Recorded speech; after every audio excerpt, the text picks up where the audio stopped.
Arema FC memastikan diri keluar sebagai juara Piala Presiden 2024 setelah menundukkan Borneo FC lewat drama adu penalti sekaligus mempertahankan gelar. Duel final Piala Presiden antara Borneo FC kontra Arema FC digelar di Stadion Manahan Solo. Setelah babak pertama berakhir tanpa gol, Arema mampu memecah kebuntuan 4 menit selepas jeda. Tendangan William membawa Singoedan memimpin 1-0. Tak mau menyerah begitu saja, Borneo FC balik menyerang. Di menit 62, sepakan Leo Gaucho membawa Pesut Etam menyamakan kedudukan jadi 1-1.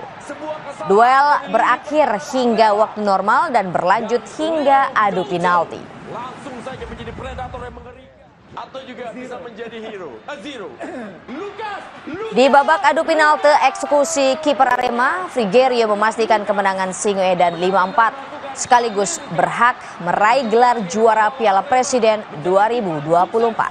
Di Piala Presiden dia benar-benar dia berperan dengan sangat. Itu dia berhasil. Liga 1 musim kompetisi 2024-2025 akan mulai digelar pada tanggal 9 Agustus mendatang. Beberapa hari jelang kick-off, 3 tim besar yakni Persib Bandung, Bali United, dan Persebaya Surabaya memperkenalkan skuadnya untuk mengarungi kompetisi di musim baru. Menjelang bergulirnya Liga 1 musim 2024-2025, skuad Persib Bandung diperkenalkan ke publik di Gor Citra Arena Bandung Minggu sore. Kekuatan Persib bertambah dengan merekrut Gustavo Franca, Nelson Lima, Dimas Derajat, dan Adam Alis.